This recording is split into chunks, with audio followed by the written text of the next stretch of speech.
ছোট্ট রুমা সোনা চ্যানেলে তোমাদের সকলকেই স্বাগত জানাই ও অনেক অনেক ভালোবাসা। আর এখন চলে আসলাম ঘরের সেলাই মেশিন পরিষ্কার করতে, যেহেতু গতকালকেও পরিষ্কার করেছিলাম, সেদিন অতটা হয়নি কারণ সেদিন সারাটা দিন তোমার ঠাকুরের জিনিসগুলো করেছিলাম, বললাম যে অনেকগুলো জিনিস করার ছিল সেগুলো করেছি। আর আজকে আজকে শুধু আমাদের জিনিস ছেলের কিছু গেঞ্জি আছে, আমার চুড়িদার আছে দু একটা, তো এইগুলো সব সেলাই করব। তো ওই জন্য ভাবলাম যে আজকে একটু রান্নাটাও তাড়াতাড়ির দিকে হয়ে গেছে, তো সেলাই নিয়ে একটু বসি। আর তার মধ্যে একটু মেশিনটাও তো উপরে এগুলোও পরিষ্কার করে ফেলেও, কোনো সময় কী করি হয়তো পরিষ্কার করলাম, ও কোনো সময় তো আলগা পরিষ্কার করা হলো যেটা হলো আর তেল দিয়ে না। আর যেহেতু গতকালকেও সেলাই করে তেল দেওয়া হয়েছিল, আর বুঝতে পারিনি তেলটা ভীষণ অতিরিক্ত পড়ে গেছিলো, ওটা ড্রপার ছিল না, তা আরেকটা হলো ড্রপার ছিল, সেটা অন্য ধরনের। তো আমি আগের দিন সেই ড্রপারে তেল দিয়েছিলাম, বুঝতে পারিনি যে এতটা তেল পড়ে যাবে।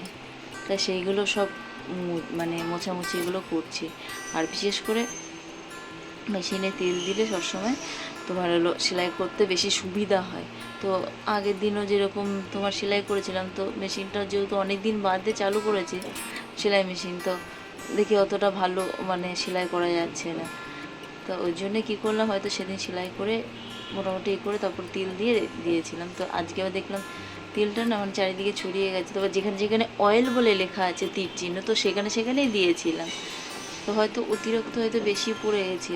ওই জন্যে সেই সুতি গেঞ্জির কাপড়ের টুকরোগুলো দিয়ে এগুলো মুছে নিচ্ছি। আর যেহেতু সবসময় ব্যবহার করি না, তো ঘরের টুকটাক জিনিসপত্র এইসব হলো সেলাই টেলাইয়ের জন্যে। আবার কোনো সময় তো কাজকর্ম করলাম, অ্যাপ্রন যেসব কাজকর্ম করার নাইটি, সবসময় নাইটি পরে কাজ করলে ভিজে যাই, তো এইসব কারণের জন্য এসব ছোটোখাটো জিনিস এগুলো তৈরি করি, বানাই। আর আমি তো যেহেতু সেলাই আগে কখনোই করিনি, এটা ঘরের সেলাইয়ের জন্যই নেওয়া। আর যখন হয়তো যেটা হয়তো হাতের কাছে হয়তো যেরকম সেলাই হাতেও করি, আবার কোনো সময় মেশিনে করলে কি হয় সেই জিনিসটা অল্প সময়ের মধ্যে অনেক জিনিস সেলাই করা হয়ে যায়। আর হাতে সেলাই করলে সেই জিনিসটা সময় লাগে প্রচুর। তো হ্যাঁ, দুই এক সময় আবার সেলাই মেশিনে বসবো, তখন ওই সব কারণের জন্যে তো তখন হাতেই সেলাই করি, এমার্জেন্সি যদি থাকে। আর না হলে যেরকম ছেলের স্কুলে শার্ট বলো, এইসব জিনিসগুলো একটু ডবল সেলাই থাকে, সেলাইয়ের উপরে ডবল সেলাই দিলে সেই জিনিসটা ভালো হয়। তারপরে তোমার প্যান্ট, এইসব জিনিসগুলো আমি কি করি সেলাই জিনিসের উপরে সেলাই করি। নাইটও তাই সেলাই করা রয়েছে, সেই জিনিসগুলোর উপরে আর একবার ডবল যেটাকে বলে ডবল সেলাই করে নিই, তাহলে সেই জিনিসটা টিকসই অনেক দিন যায়। তো এগুলো সব ডবল করে সেলাই করে রাখলে সেটা খুব ভালো। আর রইলো তোমার গেঞ্জি অনেক সময় কি হয়, ছেলে হয়তো পরলো, হয়তো কোনো সময় গেঞ্জির একটা ছুটে গেল, খুলে গেল সেলাইটা, তো ওরকম সেলাই করে দিই।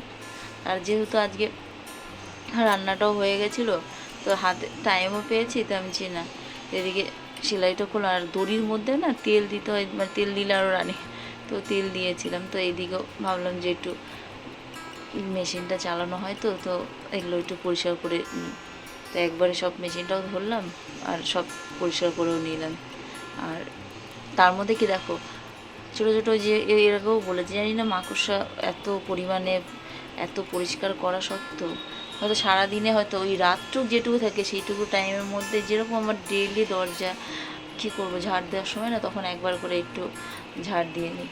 নাহলে দরজার মধ্যে, বিশেষ করে কালো করা দরজা, তার মধ্যে ছোটো ছোটো মাকড়সা বোঝাই যায় না যেরকম, আর দেখতেও বাজে লাগে।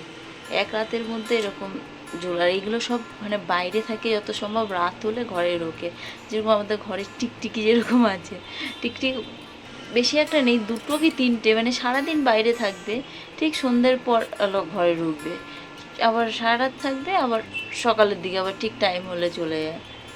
তো এরকম। আর একটা টিকটিকি সবসময় ঠাকুরের আসনের ওখানে থাকি সব সময়, ওটা ঘরেই থাকে যত সম্ভব, জানি না সঠিক।